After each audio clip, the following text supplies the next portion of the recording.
All right, welcome everybody. Welcome to Talkin Investing. I'm Tom. I'm here with George. How are you, George? Tom, I'm good, but one of the subjects I may talk about might be political, so FYI. Uh-oh, heads up, Let everybody. know. Potential. I don't think it's political, but other people might. I don't know. Oh, it's potentially political. Well, yeah, it isn't right. Do we have to put a warning label now on is that how the world works? I think so, actually, isn't it? I guess. I don't know what that's going to be, so I'll be just as surprised as everybody else. But No. hey, if it impacts investing, then it's fair game. Totally does. That's what we're here for. So, welcome everybody. I'm sure if you're like me, you did not enjoy the last 4 hours. This morning, you know, I got the screen up. Let us know if you can hear us okay and all that stuff in the comments. Thank you. I got the chart up, and you can see this. You know, we ended up all red, with the exception of Iris Energy, and we'll get to what happened on the week with everybody. But this day ended up a deeply red day for the Bitcoin miners. Bitcoin, you can see, had this massive move to the downside. This was old school classic Friday afternoon, just giant sell-off of Bitcoin and the Bitcoin miners. So It was fun. it was, well, I know George can tell us he did a couple of things today that worked out. It was not so fun for me. I will tell you, I have been doing some options. I've been messing around with some options. I've been talking about it forever and not doing it. So I did do that this week, and I did buy a bunch of options very near the end of the day today, you know, for next week. Short-term options. So we'll see how that plays out, because this felt like a Friday sell-off, like the old days. Cleanspark. Oh, it did. It was good too, wasn't it? It's not. Didn't feel good to me. My gains for in 3 hours, all my gains for the entire week were erased. Oh, were they And I was having a really good week. And we were talking about it. Why didn't you do it? You could feel it coming. It was in the air. I know, and you did. You did do it. Talk about it. That's right. I remember that one. Cleanspark 100. Thanks for being a member. Thanks for the super chat. Said stars had aligned for Bitcoin breakout to all-time high and miners ready to run, only to be sabotaged by the jobs report. More sideways chop ahead while miners fade. So we'll talk about the jobs report. Definitely the jobs report impacted the market today. I'll show you one chart where it's just unbelievably crystal clear the second the jobs report came out. But I still think, you know, I don't think that's what ruined this, because the jobs report came out and, you know, we went up for, well, actually, this is the candle.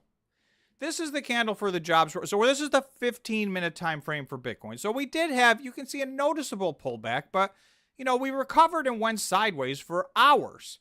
It wasn't until 4 hours after that jobs report that we got our, and that's, you know, in Eastern time, where the New York Stock Exchange is, that's the afternoon. And so that's the Friday sell-off. That 3.5 hour period from 12:30 Eastern time until the market closed was just it was just down in a straight line, and then a little bit of consolidation here at the end, a little recovery, but the Bitcoin miners kept going down. I mean, some of these miners, I'm going to just jump to one that I have open on the hourly time frame here somewhere. Oh, maybe. I got 1583. I'm sorry, say again?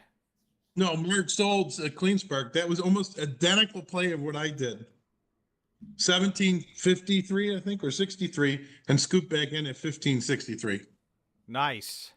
Yeah, George and I were on the phone, and he was like, I think I should sell. Should I sell? I think I should sell right now. And it was very near the top. I don't, it wasn't to the penny maybe, but it was very near the top. And then later he texted me in the day, I'm back in. So that worked out nicely. Midway One, thank you very much for the super chat. Midway One said, I bought a lot of Cypher shares this week. Cypher now has a great plan to reach 35 exahash and 13.5 by the end of the year with 18.6 joules per terahash. yet Cypher is still trading at the same price it was when Bitcoin was just $36,000. So, yes, Cypher announced some really big plans, a lot of which are more 2025 than 2024, but they're exciting plans, and Cypher is not alone in that it's trading, at or around where Bitcoin was $20,000 or $30,000 ago. Some of these companies did have a big breakout. We've been talking about that, and this week there was some huge breakouts this week, even with the negative, and there was big swings. So I'll show you what, and there was a lot of these. So this is CleanSpark, and then I'll get to Crypto Fever's comment. I just want to finish this thought. This is CleanSpark's chart on the 1 hour time frame. So I put a blue line here when the market opened today. So you can see it opened way up. So even this, remember, this was an hour after the jobs report. So the first hour was green. The second hour, it peaked. I mean, we were at around $18. And then this happened. Down 13%. So, that turn for me, that erased everything for the week for me on CleanSpark, and Marathon did the same. Marathon's down 7% today. Or let's go to Marathon. So same thing. Like, if you go from the top to the bottom to the close, that's 12.5%. So these 12%, 13% moves. That's a giant sell-off. But when you go to the chart, you're going to see a lot of these companies still, even despite that, had fantastic weeks. I'm just going to take one break. We got 34 likes. If everybody could please do us a favor and smash the like button. It does help the live stream out in real time in a big way, and we appreciate that. And then I want to get to what Crypto Fever, member for 14 months. Thank you, Crypto Fever. Appreciate it. Crypto Fever said, I have inside info from someone I know that Trump will be meeting. In the know. From someone. Oh, sorry. Thank you. From someone in the know that Trump will be meeting with the leading PUBCO trade BTC miners within the next week. Expect this news soon. All right, inside information from somebody in the know. In the know. I mean, I won't talk politics, but as long as you brought it up, I mean, I think that this political season is a good thing for cryptocurrency. Trump has kind of, I don't want to say necessarily pro-Bitcoin, although maybe we're going to see some news here based on what Crypto Fever is saying. Maybe we're going to get some even better news than we know about. But everybody's starting to want to get the crypto vote. And so it seems like this, in the United States, this is political season. We're just, less than 5 months away from a presidential election. And I think that's going to be a good thing for cryptocurrency, but I guess we'll have to see. Time will tell. Since this is the political section, I guess, now of the stream. Yes, George. I didn't want to talk about this until later because I'm sure they're not going to like this conversation. But my whole thing is, it's not really politics. It's about war. And I don't know about what anybody else thinks, but I don't think we need to go to effing war with anybody. Well, that's my, I don't care if you're a Democrat or Republican, don't care. I just do not think we should be going or sending people over to Europe to fight Russia or anything over there. And it's going to escalate. I don't know if anybody pays attention to what's going on, but somebody just introduced the draft to be brought back up. And I'm sorry. Somebody known personally to you was talking to you about this is the congresswoman brought it up to reenact the draft. Oh, brother. Yeah, and it's like, dude, I don't know what anybody's thinking, but I don't want to go to war. That's my political statement. My political statement is I don't want to go to war. And I hope everybody has the exact same sentiment, because I think the statement goes, war, what is it good for? Absolutely nothing. Well, I feel like I don't even need to do a poll. I don't even want to know if somebody disagrees with you. I think we can all agree no good comes. I mean, obviously wars have happened and we've got some stuff going on as we speak, but de-escalation would be a good thing for Yeah, average that's for my whole thing. And then financially people just, included, but right. obviously much bigger than that as well. And if Mark, you love war so much, go on the front line. Tell me how you like it once you get back, if you get back. It's always easy to play with somebody else's life than your own. And that's my problem with it. So Well, oh yeah, and that's the other thing. They're only drafting men, they're not drafting women. I guess that's no surprise. Well, I guess I don't know. No, it's if we want equal look at hey, equal rights is equal rights, my friend. It is what it is. Well, I'd prefer Well, they draft nobody and not go to yeah, war. So me I'm too. with you, George, on that one. Nobody. It's been I never thought I would even hear that talk of that ever again. So let's hope that's not on the horizon. If it's for the good of the country and there's a clear and present danger, that's a different story about war. And I don't think there is. So that's my only little rant. We can stay on Bitcoin because today was an awesome day. I think you had a different experience than a lot of the rest of us. Let us know in the comments if you guys made some money day trading today. I did this week, but not today. So I'm not going to mispronounce this Tom, name. have you been day trading these or no? Me?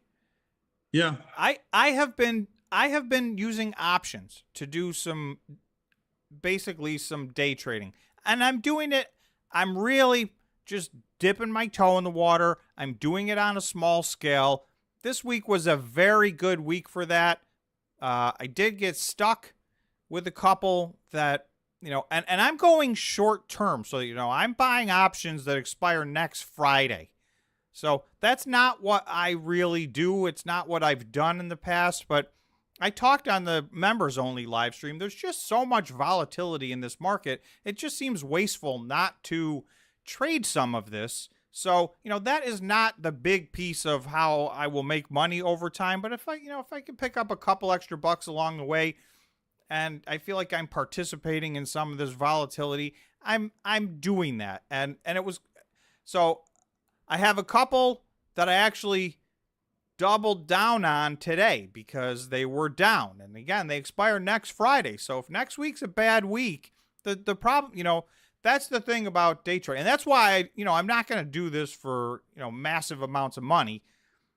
When you buy a 1 or 2 week option, it's, if things go, one bad thing goes the wrong way and you're done.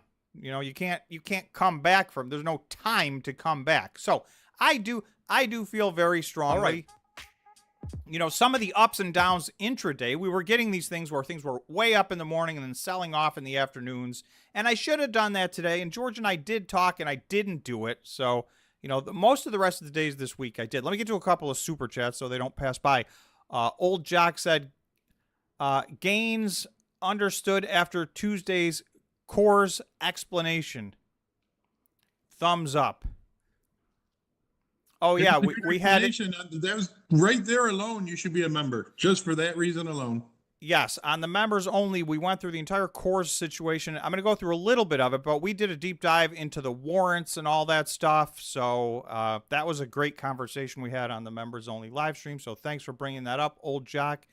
So hopefully it sounds like you might have made some money off of that. That would be great. And then Clive, thank you for the super chat very much. Clive said, I finally managed to grab some call options on Iron at $7.50 strike, expiring January 2026. They're already up 35%.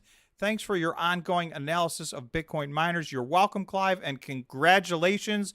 So you went the leap option way, which is another, way to be really a buy and hold long-term investor. January 2026, those are true leap options. And so, this Iron had a good week. We'll look at that in a few minutes.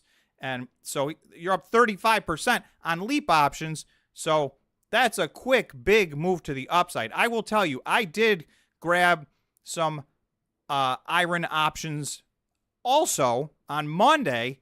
And so I was able to flip those. They were and it wasn't a lot. I just want to reiterate, it was not a lot of money, but they pulled about a 200%, just under 200% in like 2 days, and I got out of them. So, I'm doing a little bit of that.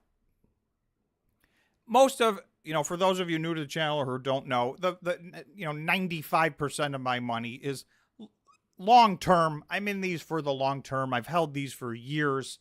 I do have exit strategies that we've talked about over time. I'm not going to hold 100% of all these positions forever. There's no point in that. You got to take profits at some point, but I'm more of a long-term investor. But I've been trying to participate, and George, you want to tell people, or did we go through what you did? Because I think we did. So George today got out at the top on CleanSpark, somewhere near the top and back in somewhere near the bottom. So, if CleanSpark runs next week, knowing the job report was out there, it just kind of made sense that something was going to happen funky. You know what I mean?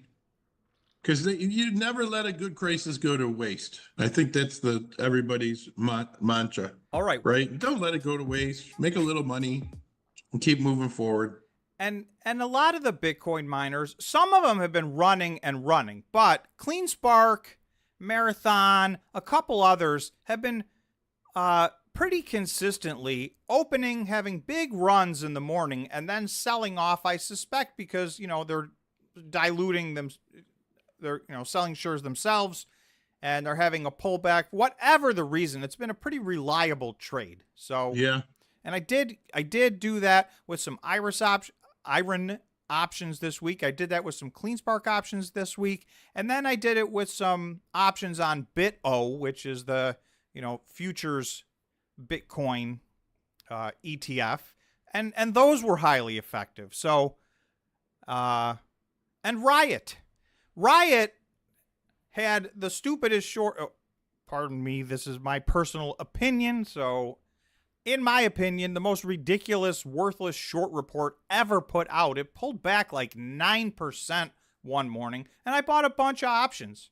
To me, that was like a no-brainer. And I have my issues with Riot. It is one of my big positions. But, when you got through the short report, it was the weakest short report I've ever read in my whole entire life. And it was more of a short report just on Bitcoin miners in general. They just don't like, these people do not like, and they must have sold, 5-10 million shares, because there was, and that's half the day's normal volume. So I don't remember which day that was, but there was a giant sell-off in the morning. Right off the bat, there was 10 million shares sold, a big move to the downside, a short report put out. And, so from that point, Riot ran up big time. It was trading in the 8s. It got up into the 10s. It did pull back today like the other ones. It had a big pullback. Well, let's just check it out, because I think it did pretty much what the other ones did. So as you do that, Seeker, he or she brought some Marathon 7.5, 8%. Weekly contracts at 21.50 and made about $4,000. Not too bad, buddy. Very nice. I've been on the other side of those. So that's nice. That's another one. Marathon has been very reliably doing the same thing. So there's these, whether you want to call them day trades or swing trades, if they last a couple of days, and some of them have taken me a day. I buy it in the morning and sell it by the end of the morning. Some of them, or I buy it not really in the morning. I usually buy them at the end of a day after the sell-off, and then try to sell them sometime in the morning if there's a big run up. So I'm going to keep doing that until it doesn't work anymore, and we'll see. And it's always going to be just one of the small things that I do for me. But maybe if I get a few months into this and get a little more confident, it's just not what I've done in the past. So I don't mind dabbling in it, but I don't have the confidence. Where is our Riot, Tom? Where is Riot? Riot's at $9.72. It did get up to this, line we have here at around $10.52. So it touched that today. But you can see, look at, this is the opening candle on that day, the Wednesday of the short report. Here's this giant red candle is the opening candle. So, from the top to the bottom of this thing was 10.5%. And it was just for no reason. They didn't say anything in there that anybody who reads their monthly operational reports didn't already know. There was no, you know how we've seen some of these other short reports that, this company's, we can't even verify their machines exist, or, there were some vicious, who was it? Bit Digital several years ago, maybe 3 years ago now, had an absolutely vicious short report where they said, again, this, and I bought on that one too, and it quadrupled in a short period of time. They said, we don't think any of their machines even exist. Management's on the run. This isn't even a real company. And then there was a pretty vicious short report put out on HUT, just recently. And, many page report with a lot of accusations, personal, and that's how these short reports usually get, personal accusations against, members of management, the CEO, members of the board. This one really wasn't that way. It was just like, we don't really think there's a lot of money to be made in Bitcoin mining, and we don't think Riot's very good at it. And it was just a very weak report. So anyway, that was one of the things that happened this week, and it caused this giant move to the downside. And then you can see, it ended up. So from the bottom, so I bought these options somewhere down here, but from the bottom to the top, that was almost a 20% move to the upside from, Wednesday morning to Friday morning. So that's 2 days. Now I sold these somewhere a little bit off the top, and actually I sold some of those and I kept some of those. So that was Riot's little journey this week. If you're new here, if you just got here, if you could do us a huge favor, we got 56 likes. If you could smash the like button, we're going for 100 likes. That does help the live stream. So we appreciate it. We were getting 500 likes, a lot of live streams in a row. And I think there's just been a lack of interest in Bitcoin miners. But I think some people are going to miss the boat. I'm going to go to a chart right now because I think more is going on here than people realize. And there was 3.5 months. Most of the Bitcoin miners are still negative for the year. There was 3.5 months where the Bitcoin miners just got beat up, and then they got beat up some more, and then they got beat up some more. And I think it drove the vast majority of retail out of this. Now, I know there's a group of people here, and, there's a group of Bitcoin mining investors that are knowledgeable. They stay in the space. There's a couple of channels that follow this, and I know a lot. Our members here, are very knowledgeable on the matter. But in general, retail's kind of abandoned this space. So I just want to show you this is what happened this week to the Bitcoin miners. And bear in mind, we just took a look. All these Bitcoin miners this afternoon tanked anywhere from 5 to 15%. But even with that, this is what happened this week. This is not a year to date, month to date. This is what happened this week with the Bitcoin miners. Core Scientific was up 64% this week. So congratulations to anybody that is in Core Scientific. I'm not.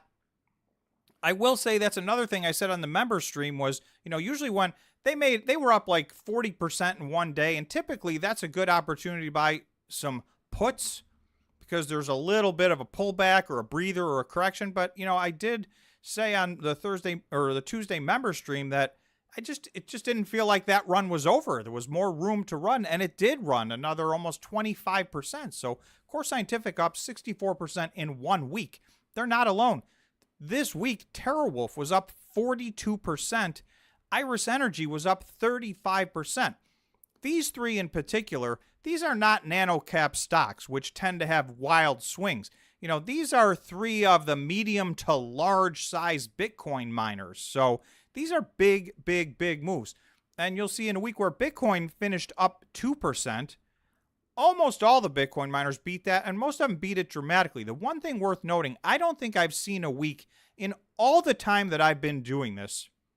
The bottom three performers, Marathon, CleanSpark, and Riot, those are the three largest by market cap by far, and they were the three worst performers on the week. I believe that's the first time that's happened. They've been among the bottom sometimes or underperforming, but this was third last, second last, and last place on the week. And there's only two that were in the red at all, and it was Marathon and CleanSpark. But you can see both of those pulled back, what was it?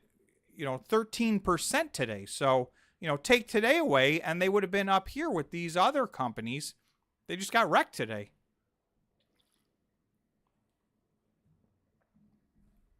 So CleanSpark to 100 saying CleanSpark's no longer the year-to-date leader in gains. So I got to imagine Iris Energy, I would think, is the one that passed them. Maybe Core Scientific did as well coming into this week. So you had CleanSpark at this was last Friday. CleanSpark was up 46% year to date. Iris Energy was up 9%, and Core Scientific was down 14%. So Core Scientific might have passed CleanSpark, it sounds like, is what CleanSpark to 100, who is a member, thanks for being a member, is noting. Crazy. Yeah, CleanSpark, I don't know if they've like really accelerated. They're getting their money because they got some opportunities out there. So they need more money.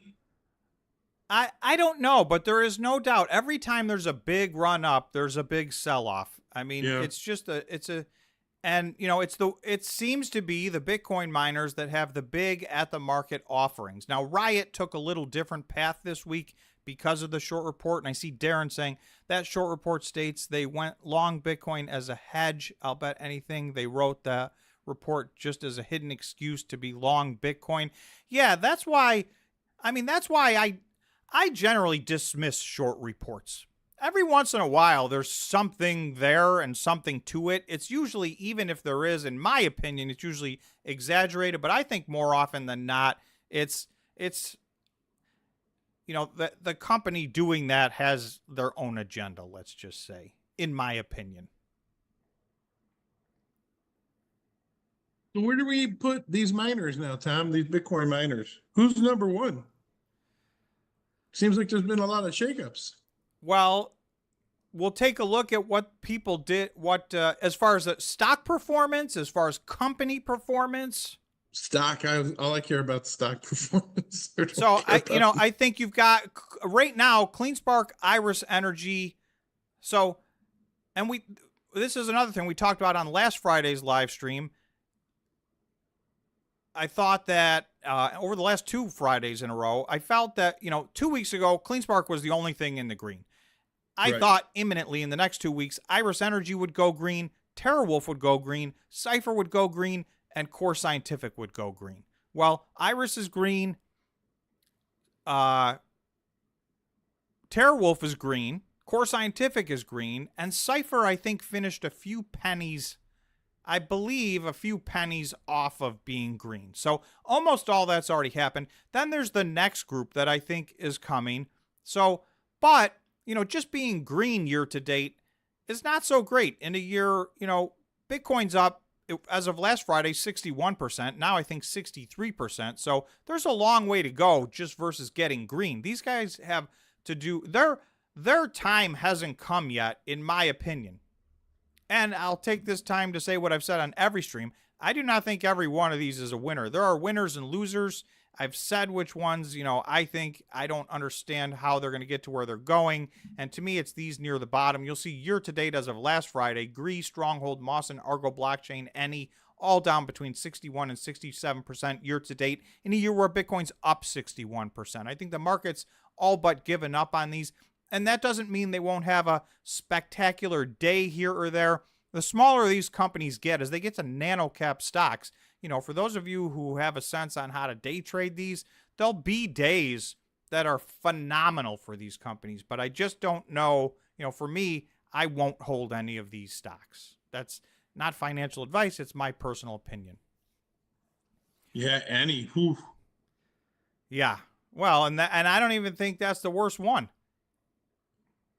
CleanSpark 100, thanks for the super chat. CleanSpark 100 said the miners not involved in AI lagged this week. Is the market wanting these miners to diversify? Well, that's a good point. I hadn't really thought of it that way. And there was a huge AI announcement with Core Scientific, so I do want to spend a little time talking about what went on with Core Scientific. Core Scientific now, their AI piece now dwarfs everything else everyone is doing all put together. So that's the announcement that they came out with this week. That is why, if we go back to this chart, Core Scientific's up 64% this week. And it really that is all on AI. It's not even on the Bitcoin mining portion of their business. And they're doing very well, in my personal opinion. And I don't own this stock, but obviously the stock's doing spectacular. And I think that they're doing very well as a Bitcoin miner. They mined the second most Bitcoin this month.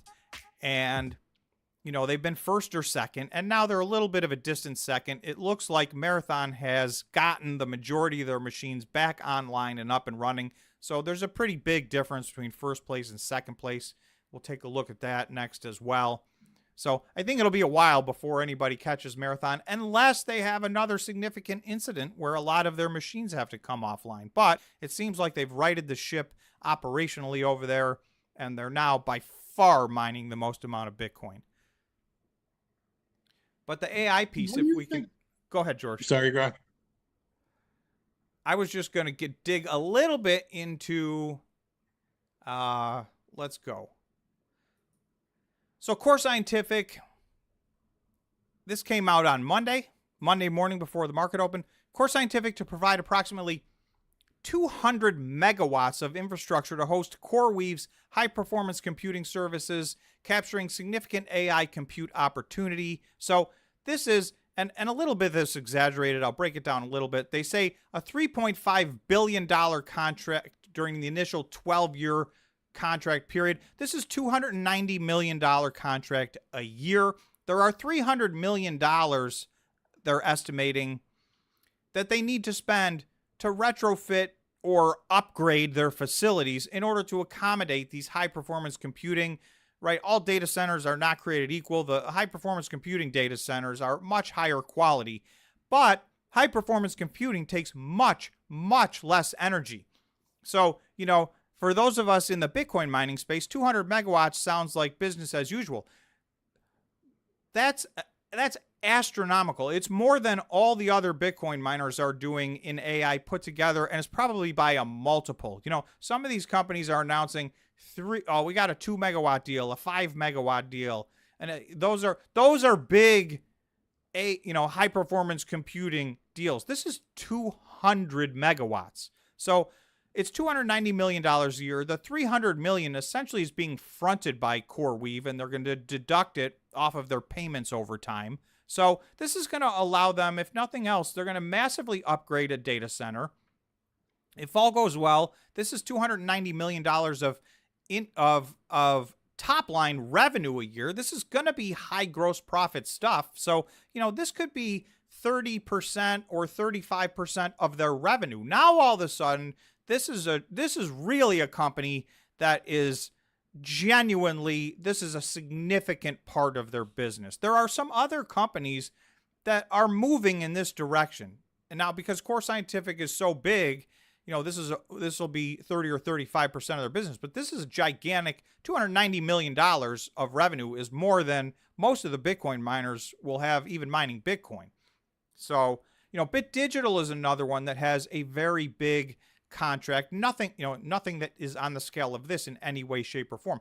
And it is different. In Bit Digital's case, they're actually providing the machinery, the GPUs, and the NVIDIA chips, and the whole 9 yards. So that's a little bit different in nature, and that's a big contract for them as well. So I can't remember who originally, CleanSpark to 100, I think, brought that up. So yeah, I do think the market is rewarding this. And I will admit, I was very slow to come on board with this, especially as the initial several companies that got into this, it just seemed like it was such an insignificant portion of their business. I felt the same way about this as the companies that were still holding Ethereum and staking Ethereum, which there's still a few companies doing. And, with all the resources they put towards it, it's 1% of their revenue. There's just not a lot of money. But this is different. So I will admit, this is different. There seems to be a lot of opportunity. We'll see if this, the total addressable market continues to grow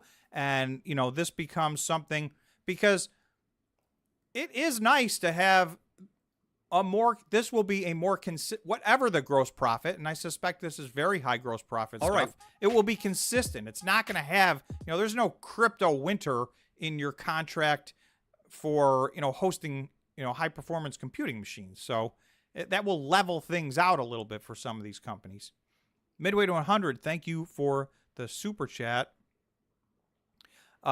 Midway to 100, or sorry, Midway 1. I always say that. Midway 1.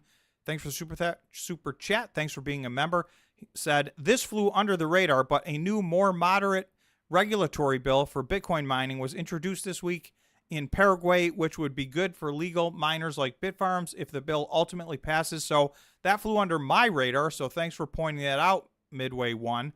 Yes. I mean, it did. I feel like I did leave this on the radar. This was something that was kind of looming out there, but it did seem like the market moved past this, and now Midway's saying there's new legislation that's much more moderate. And so, there was fears there. At one point, there was legislation for a 180-day moratorium effectively banning Bitcoin mining. Most people felt that wasn't going to happen. And, every poll we took on this channel, people thought that was not going to happen. But it was, it was out there. So it seems like that's gone. And we will talk more about Bitfarms because, in my opinion, Bitfarms stock price is telling us something as well. But thank you, Midway, for that info. Midway, I think at some point in time, maybe not in a month or 2 or 3, I think the AI play for Bitcoin miners is not going to be a good play. You think that the market's going to shift more towards the miners that are focusing on Bitcoin mining? Yep. I think eventually Bitcoin's going to get sexy again and take off. Right now, AI is sexy. And once that happens, I think, you can't serve two masters. Well, and I think, if Bitcoin can break out, hit 80,000, hit 100,000, then you're right. All of a sudden, it's going to be all about Bitcoin mining. Right.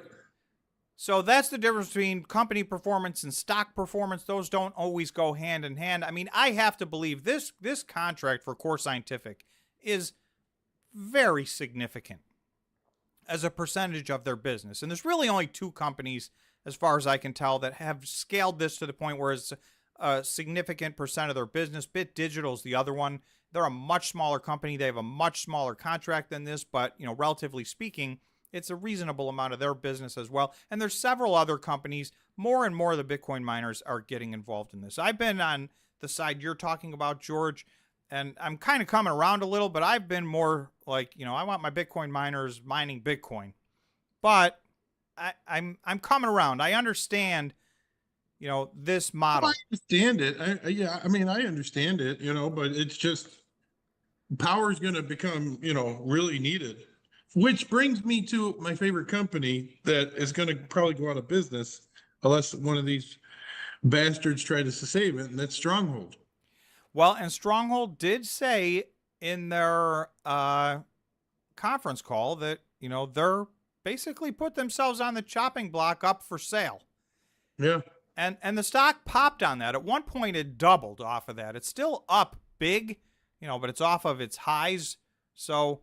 And I do think you and I have said for a while, out of all the Bitcoin mining companies, that's the one that I thought was a real candidate for a buyout or a takeover versus, of the small micro cap and nano cap. The rest of them didn't seem to have the assets that were of any value to these bigger companies. They were either too small to matter or their machines were too old. And, and I think that's what it's becoming with them too, Tom. And I mean, what is it worth? You know what I mean? Well, they have the energy infrastructure side of what they do. I understand. So, right. That to but me, it costs a ton of money. It's not very, economically feasible. Right. Yeah. I mean, there's no doubt this is a company that hasn't figured out a way to make money, and the crypto winter also crushed them, and just things have not gone well. But it's almost getting to the point where what are they going to be worth? 50 million, 40 million, 80 million? I mean, it's got to be worth something. I mean, yeah, I know, but it's getting to the point where it's, there's going to be too much liability associated to it. Well, right now there's a lawsuit going on Yeah. against him. It's probably going to go under and someone's going to buy their, assets. That's too bad too. Especially for Duckman. Yeah, exactly. Duckman's the #1 fan of Yeah. Stronghold. Robert Anderson, who's a member, said it's weak and flailing for companies to start using buzzwords for money just to have a business that works. So for some of the companies, that's what I felt like. Some of these announcements, and I still think that some of these companies just announce AI, and they're not really doing very much in there. But you can't say that about Core Scientific. This is a monster contract. So I agree. It just depends. And it's not just Bitcoin miners. Every company out there across industries is, and this has always gone on. And AI is the new buzzword, George, to your point, right? I mean, some point that will wear off like all the rest have. But at the moment, that's the hot buzzword. And there's people just slapping that onto their company, whether they've got anything to do with it or not of any significance. So this is the other thing that happened to Core Scientific. This is another thing that we talked about on the members only live stream that I went through the math and just said, this is ridiculous. It's not going to happen. I didn't even think it was real, but let me get to this. Core Scientific rejects unsolicited proposal from CoreWeave. So at first there was just an undisclosed source that reported CoreWeave made a $5.75 offer to buy all the a cash offer to buy all the shares of Core Scientific. So just the math did not work on this.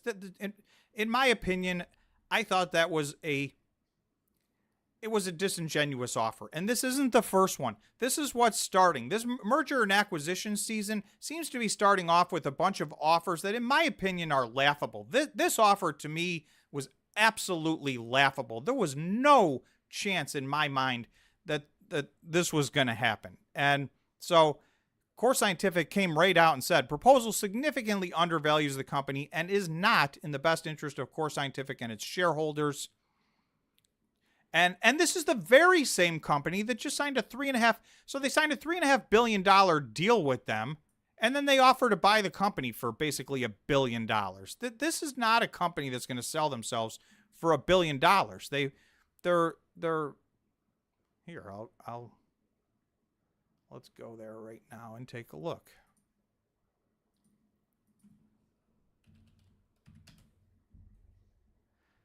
So their market cap right now is just under $1.4 billion. Now, it did jump, you can see, hugely this week based on this new contract. But in addition to that, there's an equal amount of warrants out there that, basically double this market cap effectively as time goes on. So this was beyond a lowball offer. I'm not even sure why they made this offer. I don't know.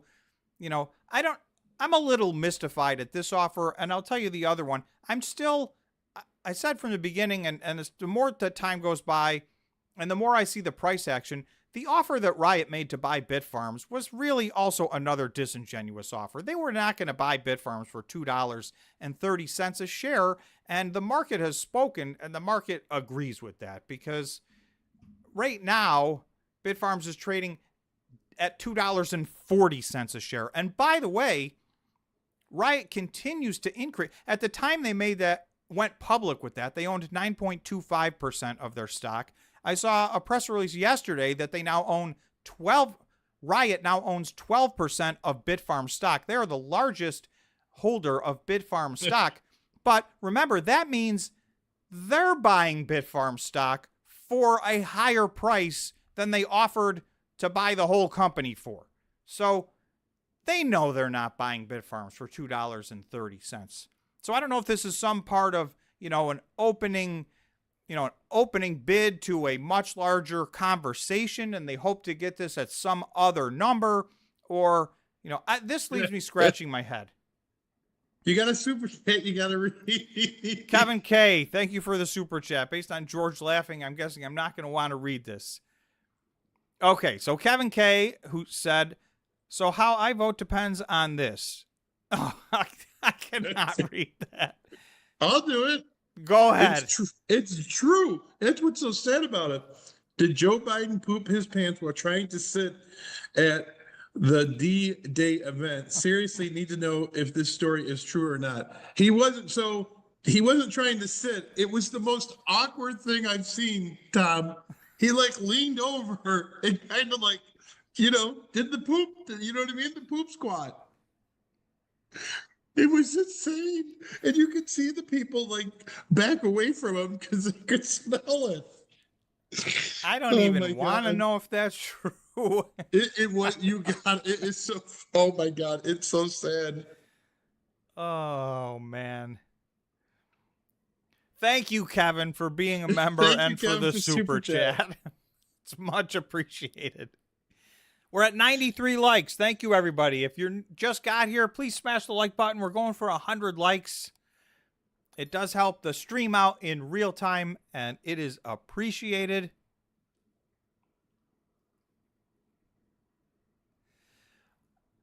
Unmolded Jeff. So I'm just going to read this because this is what I mean, and maybe I didn't clarify it enough based on this statement. Unmolded Jeff said, when a company receives a buyout offer, it normally goes to or near that price. The market hasn't spoken really. So why I say the market has spoken, it usually does go near that price, and it usually leaves a little bit of arbitrage in the middle. In other words, for a $2.30 buyout bid, maybe the stock would go to $2.23 with the market saying, we've got a bid for $2.30. We think it's going to happen, and it locks it into a tight range. But what I have not seen happen is for it to go above the bid that's made. So once the market took Bitfarms above that existing bid versus leaving a little money on the table, some arbitrage on the table, and that's what historically, I mean, you've seen hundreds of these. That is what typically happens every time. But, Bitfarms at one point, I'm going to go to the chart. I mean, Bitfarms was significantly, let's just go to the number versus me making a general statement.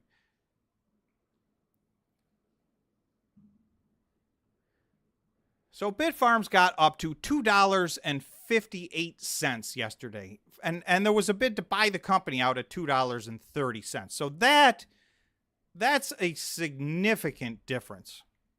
So that is not typical. The market doesn't believe this is going to happen. And we've done 3 polls here on the channel, and it's been between 80 and 85% of the people think there's no chance that this merger is going to happen. So, that doesn't mean we're right. Obviously, we don't know until we know, but the market doesn't seem to believe it. Our polls have shown overwhelmingly that nobody believes, or the vast majority of people do not believe that this is going to happen. So that's what I meant by that. So I just wanted to clarify that because that was a good point. Kevin K said, how much Bitcoin did ETFs build this week versus what miners mined? Yeah, I mean, the ETFs, I have a chart of what happened this week. The ETFs are buying many, many, many multiples of versus what new Bitcoin is coming onto the market. Let me open up that chart. So first I'll do this. This is the 18th, so this was as of yesterday. I don't know what happened today yet. This is the 18th consecutive positive day for the ETFs, so you can see inflow in millions, $215 million yesterday, over 3,000 Bitcoin bought by the ETFs yesterday. That's 18 days in a row of positive inflow into the ETFs. That's the longest streak since they started, so they have been on a run, and you can see it's not a little amount. This is $215 million, and then, oh, that's not here. Let me go somewhere. I have, so you can see 3,000 Bitcoin yesterday, 6,800 Bitcoin the day before, 12,500 Bitcoin the day before that. Remember, there's 450 Bitcoin mined a day now? So 3,000, just under 7,000, 12,000, 1,400. Even these days, which are small, 700, that's still significantly more than the new supply. There's only one day on this chart where they bought less than the amount of, Bitcoin that was mined on that day. So this is a massive streak of massive inflows into the ETFs. And this is one of the reasons I did think, and I still do think, we're going to break to the upside. Although there's a lot of potential liquidations just above where we're at right now, and it seems like the shorts are doubling down and tripling down to try to keep it under that price. So I don't know. Maybe they will win that battle. If you go to the one-day chart, you're going to see we keep bumping. We bumped once again. You know, we bumped into this. We got a green line that was started on March 25th. So we've bumped into this now once, twice, 3 times. This is the 4th time. This is, let me get rid of that so you can see. This is 1, 2, 3 daily candles in a row where we went above this, but we keep closing below. So this line of resistance is holding for now. All right. I feel like we're going to break through this, but this afternoon's sell-off was not encouraging. So the question is, was this just a Friday sell-off? You know, is this a head fake, or are we losing momentum, and are we once again going to fail for the 4th time at this level of resistance? And again, just above this is where there's massive liquidations that the shorts will suffer. So one of the ways they can avoid that is just by continuously doubling down their short position to keep Bitcoin under that price and hope that they hold out longer than the bulls hold out. But in this instance, you know, the bulls are the Bitcoin ETFs, which are 18 days into inflows. So, you know, if that continues, it's all going to be who wins that battle. That's where the next move is going. And maybe we should have a poll, George. And then I want to get to Kevin, who I think I missed one of his super chats, but let's get a poll up first.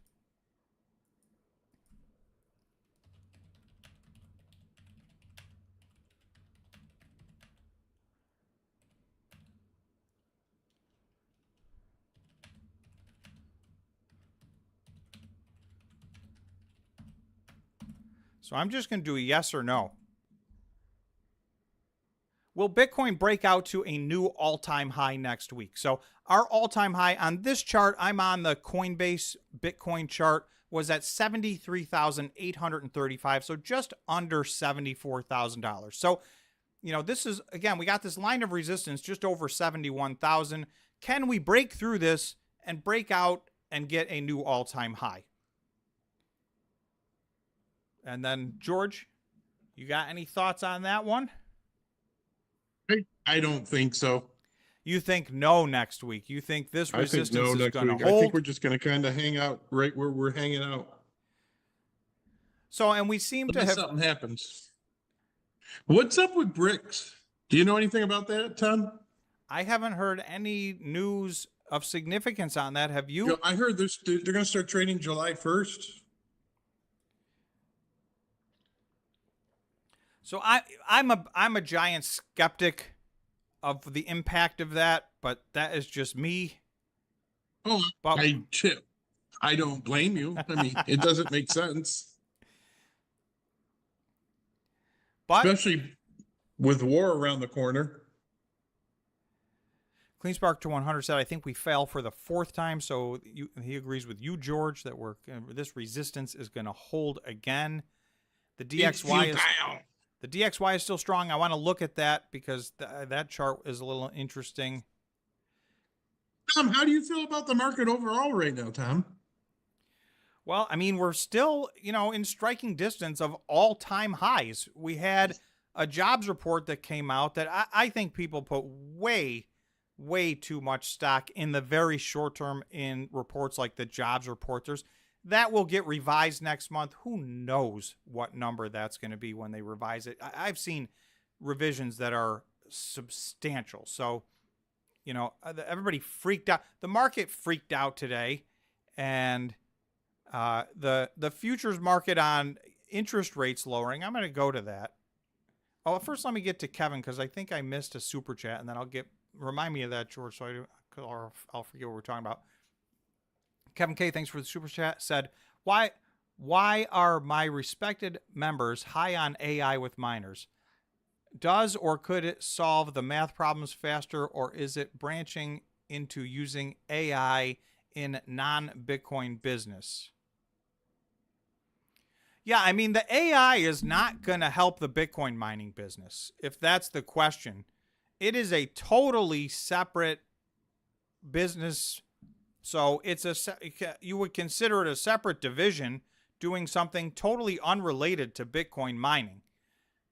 Because, you know, you're not the high performance, the GPUs, the high performance computing, the NVIDIA chips are not consistent with mining Bitcoin. And it's just a different stream of revenue. And it's, you know, it's fairly high growth. The concept, in my opinion, you guys tell me if you agree with this or disagree, the concept of this is it's high gross profit stuff. These data centers do require some level of expertise, and the prevailing wisdom is the total addressable market is going to grow massively. So, you know, there's a growing and growing demand for this. So, you know, some of these companies may feel like, whether it's 15% of their revenue or 30% of their revenue, or I think Hut is living in a world where they feel like, you know, some of this hosting, data center, high performance computing, I think they want that to be 50% of their revenue or more. That's just my personal interpretation of what they've said. It may even be what's already happening. But there's a lot of variables in your statements, Tom. We think it's a high profit margin. We think it's a high profit margin. We don't know it's a high profit margin. Well, that's very true, because that can change over time. Yeah. If all of a sudden the market is flooded with data centers, Yeah. this is going to turn into a commodity, and it's going to be the lowest bidder. That's going to be what's going to happen. So that's And besides, it's not even true AI yet. I agree. This AI is a buzzword. Yeah. I usually try to say high performance computing because that's really what it is. So I agree with that, George. Yeah. I mean, because when you have to manipulate your answers, it's not AI. Right. And there's a long way to go. I mean, it definitely, obviously these chips it's serving a purpose. It does exist. But the question George asks is it's the multi-trillion-dollar question. Is this going to get to the point where, you know, enough people jump in? And remember, with high-performance computing, it takes a small fraction of the megawatts of power that Bitcoin mining does. So is it going to get to the point where there's, you know, all of a sudden the supply-demand equation changes? This is what happened. Remember, so I'll bring up something that happened right inside of our own industry. If you go back 3.5 years ago, Bitcoin mining machines were scarce. You could not get your hands on them. People were paying 50 or 100% upfront deposits for deliveries out 6 months or 12 months or more, and they were paying massive, you know, 3 or 4 or 5 times per terahash what they're paying today. So at that time, you know, it seemed like that's the greatest let's make ASIC machines because it's the greatest business on earth. Well, now we're in the exact reverse scenario. People are buying these machines on the spot market, you know, delivered, you know, ASAP for pennies on the dollar of what they were paying per terahash 4 years ago. So that's the exact scenario that George is talking about that could potentially happen to these data centers. So I don't know what the answer is, but I do think it's, you know, that's a valid concern. One statement, and that's ready. Would you like to play a game? That's how it all starts, guys. That's a shout out to 1982, maybe 84, 82, 84. Yeah. What was the name of that? War Games. War Games, right? Matthew Broderick and Ali Sheedy, maybe. Correct me if I'm wrong in the comments. I'm sure I won't say everybody, but most of you probably know that movie. That was one of the original AI type scenarios. And it wasn't a good outcome. No. But luckily Jason was there and he couldn't find the holes. Couldn't plug them in. He couldn't plug in the electric. They were able to unplug it. You're never going to let them, until they prove themselves, you're never going to drop that. Which is fair, and I think the market feels the same way, you know. Let's see them do. So Tom, if they have a bad report in June, do you think they could go back to $8? Yeah, I mean they were Yeah. trading with an 8 handle yesterday, so And who knows how much of their freaking ATM they used? well at this point they've spent, I gotta believe, over $100 million just buying Bitfarms stock. Right. Now that's not money that's gone. They'll get a large portion of that back if they decide to divest and not pursue that, or they're going to spend another billion buying it or more. I don't know. I don't know what the answer to that question is. We have not had really this merger and acquisition thing. We've had some big announcements, but to me, so far, it's all, people kind of pipe dreams, super lowball offers. And I guess time will tell. I don't get it. Hang on, Darren, Tom, George, get it through your thick skulls. Thank you for the compliment. It's all about electrical capacity for computing, for compute. Yes, but the electrical capacity required for high performance computing is just a small fraction of what is required for Bitcoin mining. Now, the flip side of that is there's going to be a massive amount of more of high performance computing that goes on than Bitcoin mining. But the amount of energy it takes, a GPU uses a tiny fraction of what an ASIC miner uses. So, there's that side of the equation. But to Darren's point, if this turns into what we think it is, there's going to be, a massive amount of requirement for all the high performance computing that we think the world is moving towards.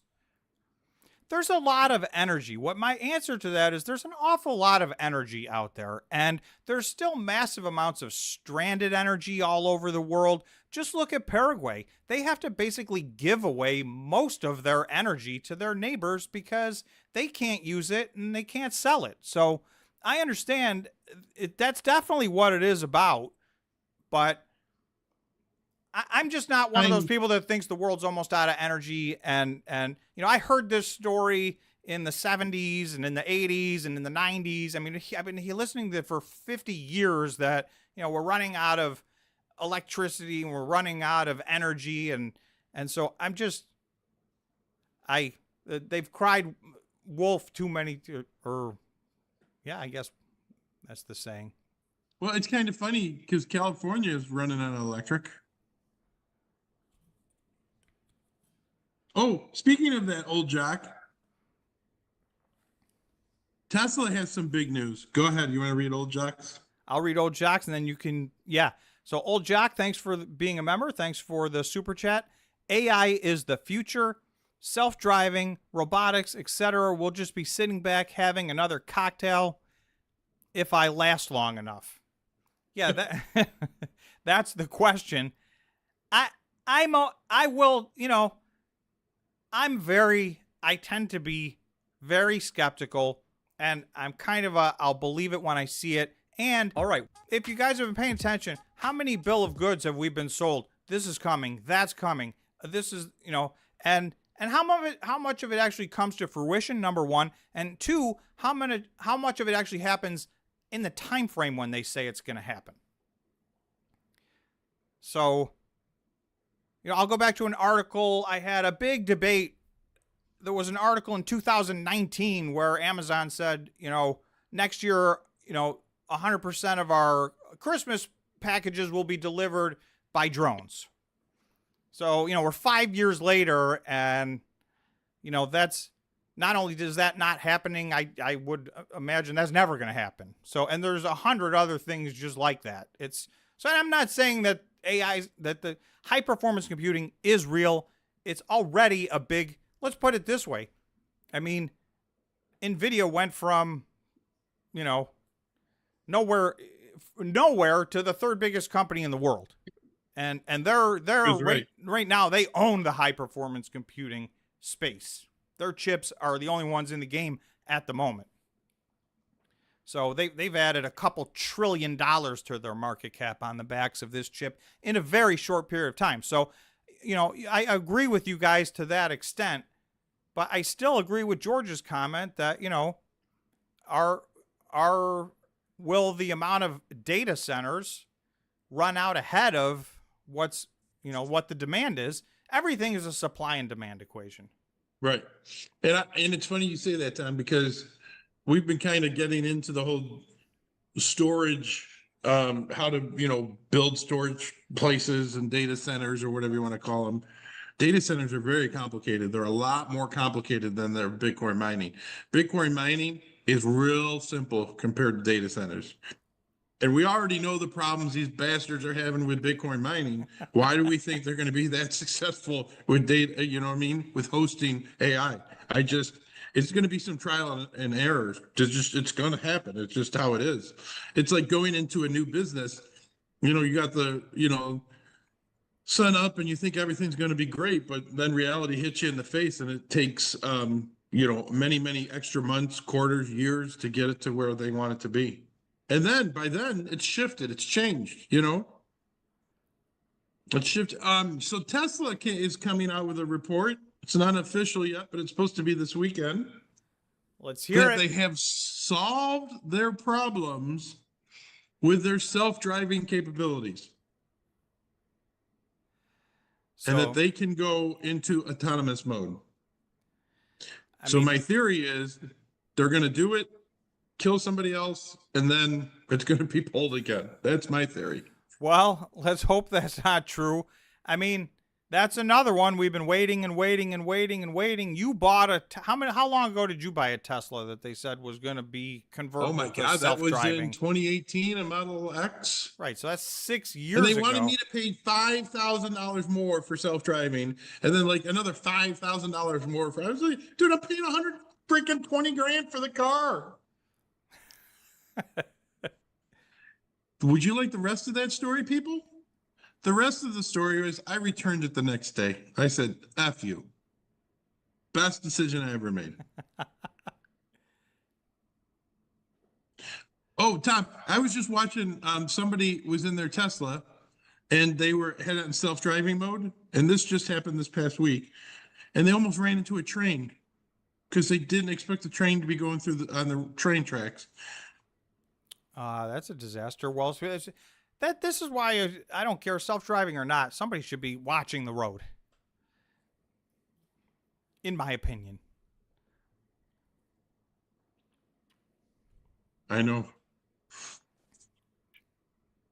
Crypto Fever said, Tom, what we're trying to say is I'll believe when I see it mentally equals to iron at $25. That's when you'll believe, but that's when it will be too late to buy. So, well, you're right. If I'm skeptical on something and I don't get in, you're right. I'm going to miss a lot of things. So as an investor, you just hope that, you're not going to get everything. I don't have enough money to invest in everything, and nobody does. And, so the things I don't have a high conviction in, you're absolutely right. If that works out as planned, I will miss that part of the run. So hopefully what I do invest in, which in this instance, actually iron is one. My iron investment has caught up to my other Bitcoin mining investments. And that's a testament to how well iron is doing. And it's also a statement on how poorly Riot stock has been doing, because those investments are now the same size and they shouldn't be, because I put a lot more money into Riot than I did into iron. And so one of those is working out and the other one not so much, but I still hold out hope for my Riot investment. Did we get there? Did we get 100 likes yet? We're at 112 likes. Thanks, everybody. Now let's run up the score. You. If you haven't smashed the like button, do us a favor. Some other stuff came out this week. Can I get to another series? Let's do it, Tom. Let's see. I want to talk BitDeer. They came out with something that like the skeptic in me is about to come out again, and we'll do a poll. Uh-oh. Let's first. Talkins, come on. Let's go out. Let's check on our existing poll. Will Bitcoin break out to a new all-time high next week? 56% say yes. 44% say no. If you haven't voted, vote, and then I'll put up another poll in a few minutes. So that's pretty tight on whether or not we're going to be able to break out of this range. Undecided. So BitDeer had several announcements. You know, going back to last week, BitDeer announces up to $150 million private placement. So they raised a bunch of money, and just FYI, we've talked about this before, but it was Tether that bought all of that. So this was a private placement to Tether, $100 million with a $50 million option to buy more. So they raised a bunch of money. They then went out and bought, let's see if I have that. They went out and bought a company with that, and I believe that makes the chips, and they have their own Bitcoin mining machine. So you'll see this came out yesterday. BitDeer unveils Seal Miner technology roadmap committed to enhancing transparency in the mining industry. I'm going to go through this, but here's where I'm skeptical. They say expects to mass produce innovative, ultra-efficient 5 joules per terahash chips by Q4 of 2025 with investments in R&D. So, you know, between buying the company they bought and investing in R&D, you know, that's what they're going to do with that $150 million. But 5 joules per terahash, that's to me a shocking number, right? That is so drastically. That's what are the, I think the latest and greatest. There have been massive improvements. I think the best machine out there, I think, is 15 joules per terahash. You guys can correct me if there's one that's a little better than that, but they're talking about 5 joules per terahash next year. And they do this roadmap, this roadmap doesn't even agree to what they explain here. So I'm a little confused because here in the graphic, they say released in Q1 of 2024, the Seal 1, 18.1 joules per terahash. But then if you look at the Seal 1, they say Q3 of 2024, and they say between 20 and 23 joules per terahash. So I'm not sure what the discrepancy is from here to here. There's a time discrepancy and an output. You know, maybe that's better explained in a way that is just going over my head. I don't understand it. But then they say they're going to basically get this. After that, they're going to, in Q3, get the Seal 2, and then in Q4, the Seal 3. These are all just obviously, you know, next generation versions of this chip that they say they're going to make. And then they're saying expect by Q2 of 2025, the Seal 4, which is 5 joules per terahash. So, I mean, that would be a game changer. All these companies that have spent billions of dollars buying machines at 15 or 17 joules per terahash, if there's a machine a year from now that's at 5 joules per terahash, that's a bigger discrepancy than what happened in the 4 or 5 years altogether prior to that. So this would be a jump that mystifies me. So I'm just going to ask you guys, I mean, you guys think this is a realistic scenario here? Because obviously these don't exist yet. They're talking about they're going to spend money on research and development, and this is their plan to have this out. So, and again, this is BitDeer. So I'm going to end this existing poll. 54% think we are going to break out, and Bitcoin's going to hit a new all-time high next week. Just going to do another quick poll.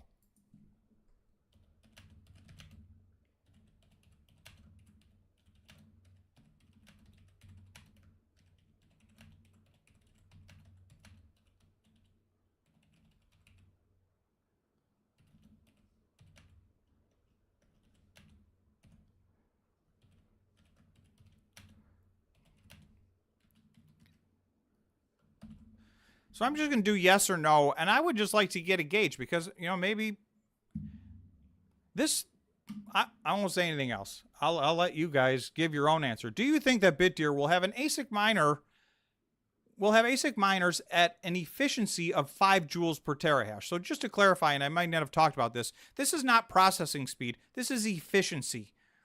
So this is how many joules per terahash of energy they use. You know, these companies right now are striving to get their fleet down into the 20 to 23 joule per terahash range.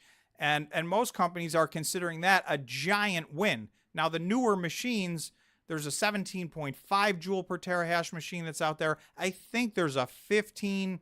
So obviously you can't just throw out all your old machines when the new one comes out. So you have a mixture of machines, but you know, they hope to lower a big part after the halving. It is going to be important for these companies to have as much of the latest and greatest machines as they can have that are as efficient as possible to keep the cost per coin down, obviously, since the reward got cut in half. So 5 joules per terahash, I mean, that would be extremely impressive. When a year ago, the whole network was somewhere at 40 joules per terahash. That would be like the global Bitcoin mining network was somewhere around 40 joules per terahash. So they're saying next year it's going to be 5. Not the whole thing, but this chip is going to be at 5. So, I mean, that's mind-boggling.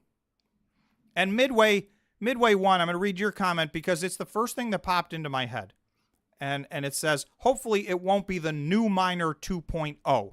So, and this goes back to, I believe it was Any or Sphere 3D, and it was the previous management, the previous CEO. They came out with an announcement that they had this machine that was, you know, 1,000,000 times better than any other machine in existence. They had 100% right to buy all of them. They were going to get to 40 exahash, and you know, everybody, I put out a video within a few hours saying this makes no sense, that the way the deal structured makes no sense. This machine seems like it's way too good to be true. And as it turns out, that machine did not exist. They put a $10 million deposit down. That machine ended up never existing, and which is what it seemed like. So I'm not saying that this is that. I'm just saying sometimes, you know, this would be a monster leap of improvement, and it just seems, to me, it seems too good to be true. Yeah, I think we all kind of agree with you, Tom. So yeah, it looks like so far. So if you have thoughts on this vote, 83% are saying no, 17% are saying yes, and it's going to be a while before we know. But I guess we'll see, you know, because they're showing us, you know, 4 different iterations of this, so they continue to expect to get better and better. Now, I don't know if they're just using these themselves, if they're going to sell them to other companies. I don't know. I don't understand the discrepancy in, you know, this says 18.1 joules per terahash released in Q1, and this says 20 to 23 joules per terahash released in delivery in Q3. So I don't know if there's a difference between release date and delivery date. I'm not sure what the difference in the efficiency is, but by the time you get down to the 4, they do say 5.5 to 6 joules per terahash, as low as 5. So I'll leave it at that. I'll let you guys vote, but this came out yesterday, and this is another, so many, it's just wild. These are crazy times because it seems like half the press releases that come out, I read them and I'm scratching my head and I'm going, does this make any sense? I don't know if I'm being overly skeptical or if just there's a lot of nonsense coming out. It's one or the other or both. Thoughts, George? You know what I object to, Tom? Take women out to dinner. You know, you have a nice time. Sorry. Robert Anderson said, even if they do it, competition will keep up or be better. That is true, but my issue would be if all of a sudden there's a 5 joule per terahash machine next year, all of these companies just did, I mean, some of them, 3 different companies have done over $1 billion in at-the-market offerings buying machines. if those machines are now, if there's a machine that's now 3 times as efficient as the machines all these companies just spent $1 billion buying, that's going to be a problem for these companies. You can't unbuy those machines. So I don't know. I don't know what the answer is. I mean, they're all, these machines continue to get more and more efficient over time, but not at this pace. This would be a game changer that we have not seen before. Surprised you didn't do like when you stopped and you did that video on any. Remember? That one Surprised to you me. didn't do that. I know. That one was 10 times more ridiculous than this. That was so blatantly just absolutely ridiculous that it, the new miner machine. And what was even more ridiculous was the way they structured the deal. They were buying $800 million worth of the machines from a brand new company that nobody ever heard of, that didn't even have a website. They were going to buy, and this company was going to front them the money and then give them the right to buy every single machine that ever comes off the line, first right of refusal from now to the end of time. So I've seen a lot of deals, and I've never seen one that had any of those components. So to me, that one was not like this one. That was just, it was almost pure nonsense. This, maybe this is true. 19% of you think that this could happen. And it certainly could happen for all I know. I just go into these skeptical, especially since we've seen things like that, happen in the past. We've seen an awful lot of press releases from obviously companies throughout the entire marketplace, but Bitcoin miners as well in specific, that on things that just never end up happening.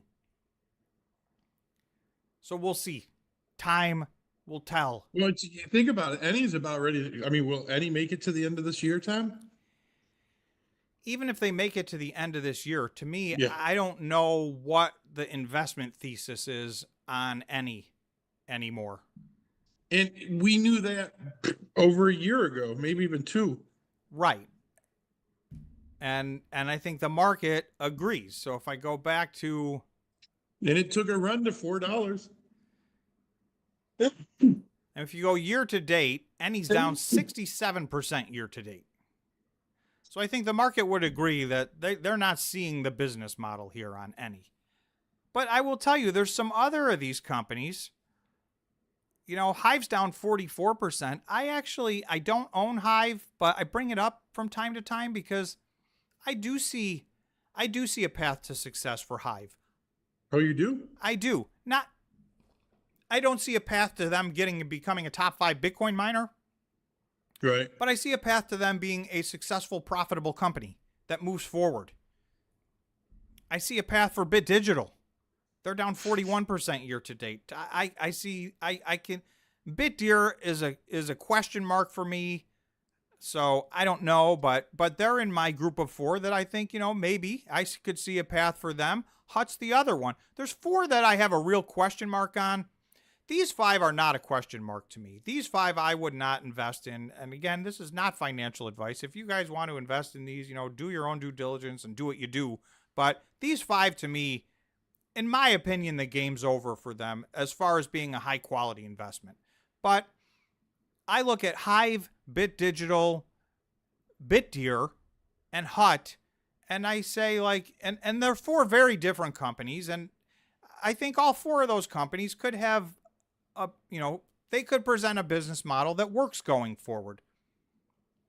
And then I think there's 8 companies on top of that I think have a really good chance of being very successful, taking out their previous all-time highs and having great success. And that's obviously, these companies right here. None of which are anywhere near. If I go to previous all-time highs, you'll see, and this isn't even all-time highs. Some of these companies were even higher than this, but this is their high from November of 2021 in the previous cycle when Bitcoin hit its all-time high, and all the Bitcoin miners had a local high in November of 2021, on or around the day Bitcoin hit its previous all-time high. And you can see these companies are still down dramatically from where they were. But this is fairly consistent with where, the companies that were publicly traded on the NASDAQ in the previous cycle were Marathon and Riot. And at this point in the cycle, which is, just a couple of months after the halving, Marathon and Riot were down 80% off of their previous all-time highs. So, as of last Friday, and they were flat on the week this week, so they're down 77 and 79%. They're doing almost the same thing they did last time. The question is, are they going to do the rest of it and go run up and hit new all-time highs? I think a lot of these companies stand a really good chance. CleanSpark is getting pretty close, still down 32%, but I expect to see green on this chart by the time we're done with this bull market. So that's my opinion. I don't expect 50%? to see them, half of them. Yeah. I don't know if half of them. I think there's 8 that stand a really good chance. There's 4 that I feel like are a mystery, and then there's 5 that I personally have given up on. I mean, Ennie's down 98%. Mawson, Gree, and Stronghold are down 99% from their highs of the previous cycle. I can't see scenarios. TeraWolf's down 94%, but that number is going to improve dramatically, because if we look at what they did this week, right, they were up 42% this week. Now, you can't just add that. But I think they even stand a chance. And I think they're going to much higher places. That's my personal opinion. I don't even own any TeraWolf, but I think they're in my group of 8 that I think are going to be the winners. And really, that group is Core Scientific, TeraWolf, Iris Energy, Cypher, Bitfarms, and then Riot, Marathon, and CleanSpark, which, as we talked about at the beginning of the stream, if you weren't here, those 3 were the worst 3 perform. These are the 3 largest Bitcoin miners by market cap, and they were the 3 worst performing Bitcoin miners this week. But you can see this is a 1-week chart. So if you weren't here at the beginning, the Bitcoin miners, despite the fact that Friday afternoon was a big disappointment, from my perspective anyway, Core Scientific was up 64% this week. TeraWolf was up 42%. Iris Energy, 35%. Those are breakout weeks. And typically when a company breaks out like this, they can keep running.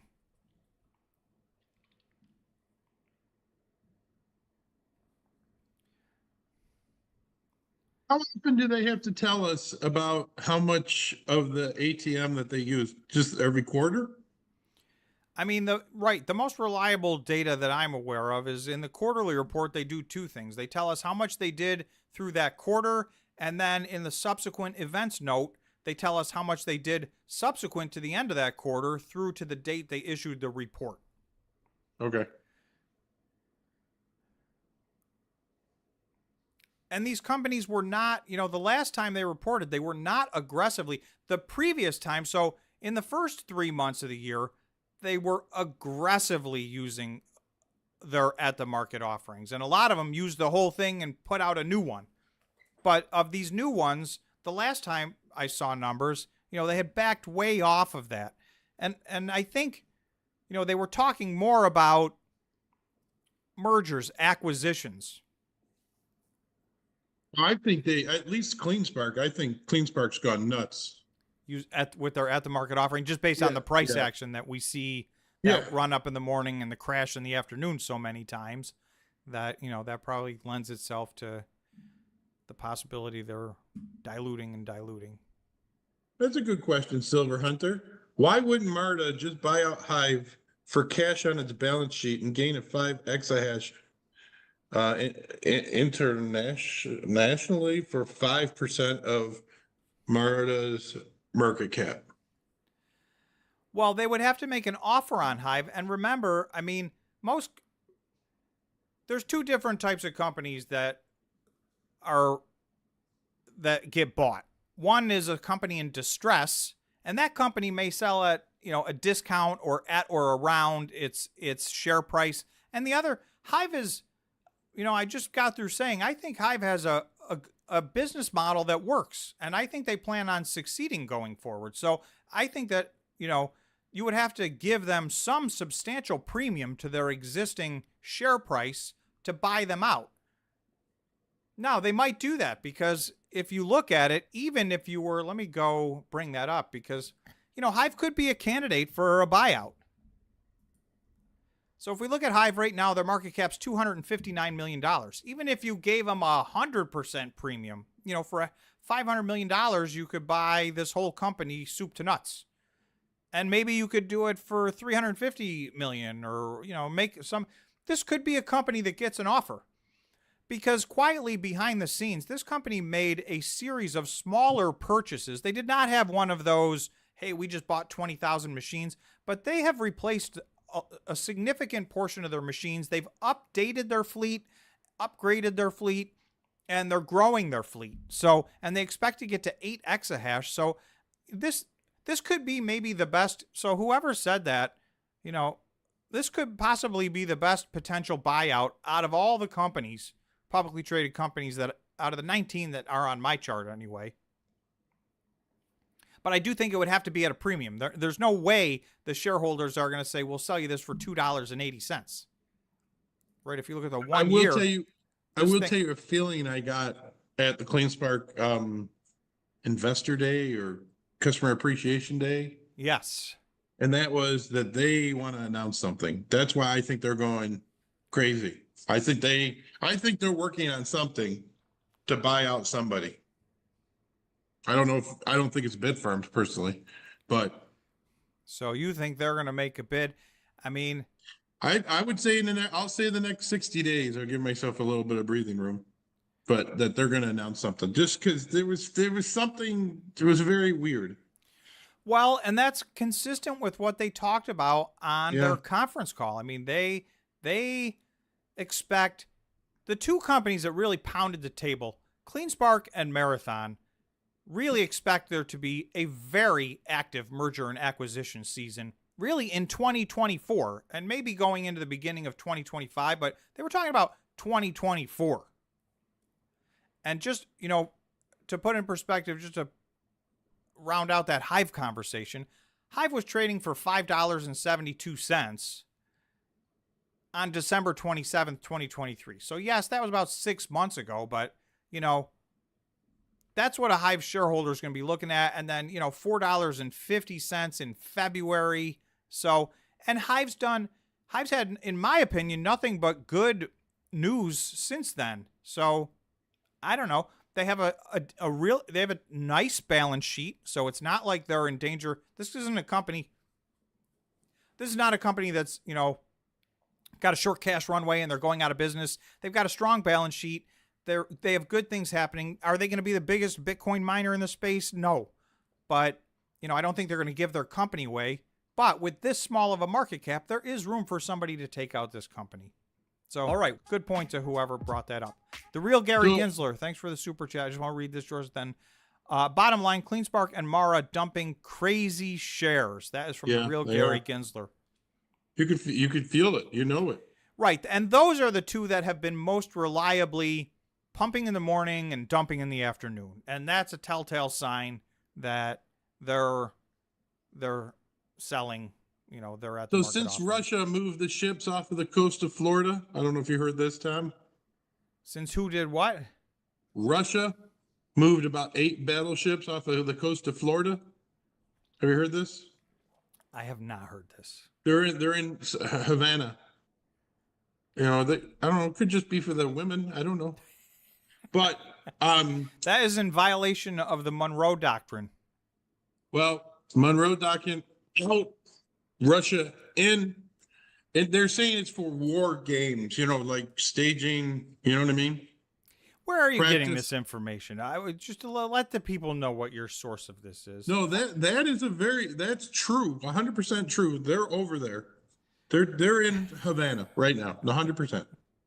You can take that to the bank.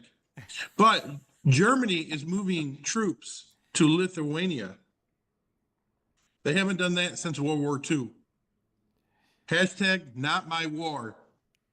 I'm unaware of these facts. So do your own due diligence as it pertains. Do your own due diligence to these facts. Tom, when you do it, just let me know so we can post it. Well, give us your source if you have a source. Crypto Fever. Well, Russia announced that they would be doing training exercises off the coast of Florida. Havana, Cuba. Yes. Yeah, well, with a good throwing arm, you can throw a rock from Florida to Cuba. I know. I know. That's what I'm saying. Keep it crypto, George. You sleep better at night. No, the problem is I have an 18-year-old son. I don't want him to get drafted. Well, And that's what people don't realize. That I mean, these are big boy games being played with people who have problems standing on stage and maybe poop themselves.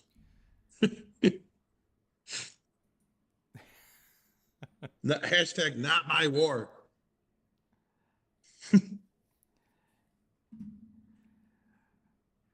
Silver Hunter said hostile takeover. Mara has the cash. I think that's just back on the potential Hive buyout. So, Tom, from where we are today, a year from today, do you think we could do a double, a triple? What are you thinking with these miners? With the miners, What do you feel for a comfortable? year Yeah. from now, I mean, Yeah. the Bitcoin miners that I hold, my price target is much more than a double. So, you know, a double is a wonderful thing. But because I'm expecting that a year from today, we're going to be approaching the peak of this cycle. You know, it could be 12 months from now, it could be 9 months from now, it could be 12 months from now, it could be 15 or 18 months from now. But a year from now, I expect to be approaching the peak of this cycle. I expect Bitcoin to be significantly higher, and I expect the Bitcoin miners to be well into their runs. And, you know, it depends on the Bitcoin miner. But yeah, I mean, there's potential triples or quadruples out there, in my opinion. And I think I'm conservative. You know, most of the people in this space have talked about numbers higher than that.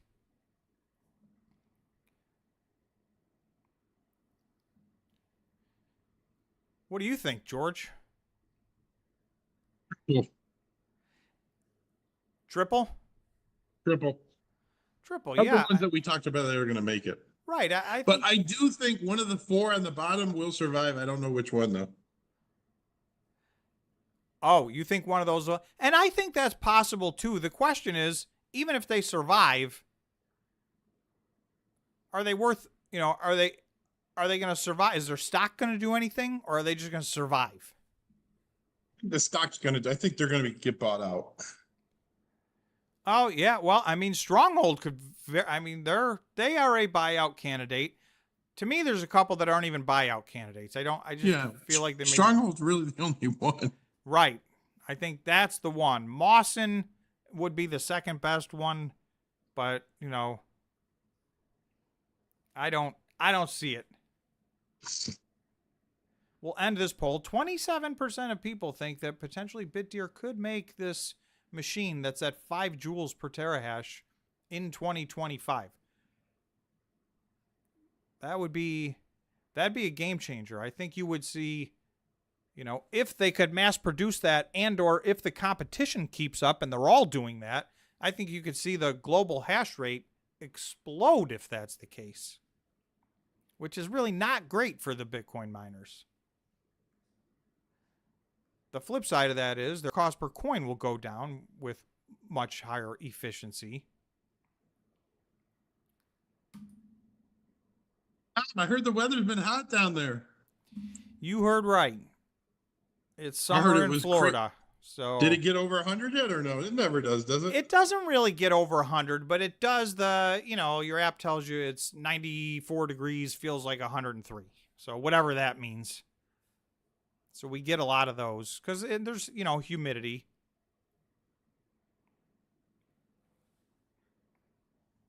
Humidity.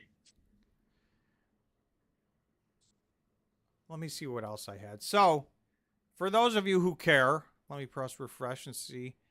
So GameStop was down 40% today. If anybody's playing in this game, I've said this many times, I just feel like, here you go. This stock went from $26 to $64, and now it's $28. So, the last time we looked at this, an article, this happened a week or two ago, and then we talked about, man, I just worried all the retail investors lost their money. And then an article came out, retail investors lost $13 billion in the swing that happened the previous time. So we should see in this one that just happened, it was estimated that retail investors lost $13 billion in this, which means big money made that money. You guys are funny. So I'm worried about that happening here. But the other thing that I was just going to show you on GameStop is, while everyone else is, winning or losing, GameStop announced, I don't know if it was yesterday or today, GameStop announced plans to sell up to 75 million shares of common stock.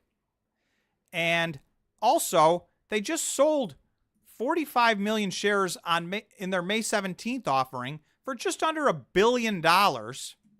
And depending, if we get more of this crazy volatility, they could raise $2, $3, $4 billion with 75 million shares. So, this is a company that all of a sudden is filthy rich because it's a meme stock. So it's not just traders that are benefiting. This company is benefiting massively from this.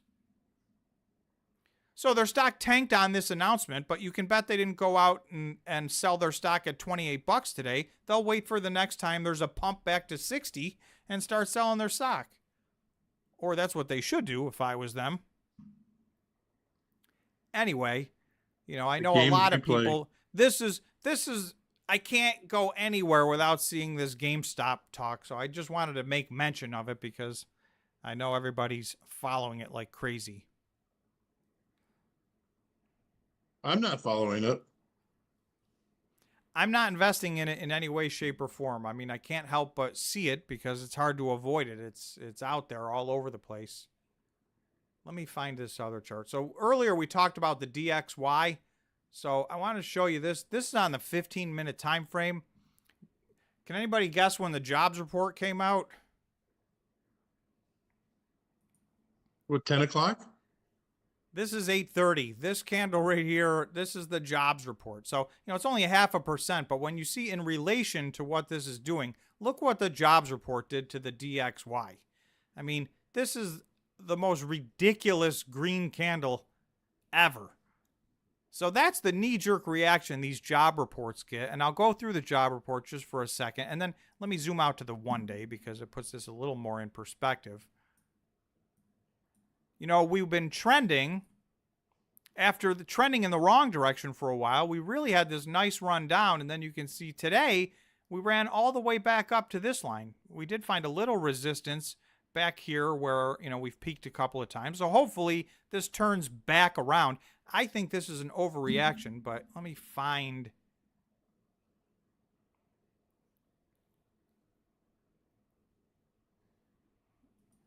So U.S. added 272,000 jobs in May, blowing past the estimates. But there's a couple of things worth noting in this. Okay, the unemployment market in the U.S. remained strong in May the employment market, with the government reporting the addition of 272,000 jobs, far past the estimate of 185,000. And well ahead of the 165,000 in April. Now, it's worth noting, like I was talking about, so 165,000 in April, but that was revised. So when that report came out in April, they told us it was 175,000. So you can see these things do get adjusted, and sometimes it can be significant. So yes, this was a massive number, more than we thought. But the other thing that happened was the May unemployment rate ticked up to 4%. From 3.9%. So unemployment does continue to inch up. And to me, that's the more significant number that the Fed is looking at. And just to round out this conversation, if you go to, this is the FedWatch tool looking at what the futures are pricing in for the potential rate cuts. So this is the September meeting. Yesterday, the futures were pricing in a 31% chance that there would be no rate cut in the September meeting. Just on this jobs data, that 31% jumped up to 51% chance that there will not be a rate cut in September. I think that will gravitate back down the market very, very often has these knee-jerk, anywhere from 2 hours to 48-hour reaction to these types of data. But I always say buyer beware on a lot of this government data that we get, just based on revisions in the way they do the data, revisions, from month to month when they change the numbers, and its overall impact. I don't think this is the be-all end-all that's going to have the Fed decide what they're going to do when they're going to do. So those are my thoughts. But this did, and then if we go look at the market itself, it wasn't too bad. The S&P was down just a little. Everything was red, but not much. It was the Russell, as always, that lagged behind, down over 1%. Gold down 3.5% today. And oil's at $75 a barrel. So, I think some of our inflation data over the next 30, 60, 90 days, and it takes a while for this oil number to work its way into it, because oil works across all the other data points, but not instantaneously. So I do think we're going to get better inflation numbers. I think the next 2 or 3 reports in a row, if for no other reason than this. I also see a lot of other signs out in the economy that show me, I think, where things are slowing down a little. What about silver? Did you buy any? No, I would have liked to buy some on January 1st. Silver's had a phenomenal year this year. Its best year in decades. So for those of you who are silver people, you did very well. It dropped 6.6% today. Oh, got beat up today? Yeah, back to 29. Well, it was a nice while it lasted.